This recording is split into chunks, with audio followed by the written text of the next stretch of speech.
Generasi Baru Bank Indonesia atau Genbi mengadakan kegiatan Project Champion dengan nama kegiatan Genbi Kreatif UMKM Produk dengan tema Yang Muda Yang Berwirausaha. Diselenggarakan oleh Genbi Provinsi Aceh Komisariat UIN Araniri Banda Aceh di Aula BPSDM Aceh pada Kamis 10 November 2022. Acara dimulai dengan persembahan tari tradisional Aceh Rumbia Jameng. Pada acara kali ini dihadiri oleh Wakil Rektor 3 Bidang Kemahasiswaan, Profesor Dr. Saifullah SAG MAG. Hadi Ikhwan selaku Ketua Panitia dalam sambutannya berharap pada kegiatan ini akan menjadi suatu langkah untuk memajukan UMKM.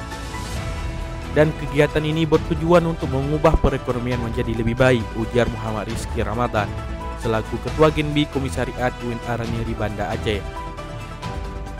Ketua Umum Genbi Provinsi Aceh, Latifani Yulanar dalam kata sambutannya mengatakan Komunitas Genbi mempunyai 4 fokus utama yaitu pendidikan, lingkungan hidup, sosial, dan kewirausahaan.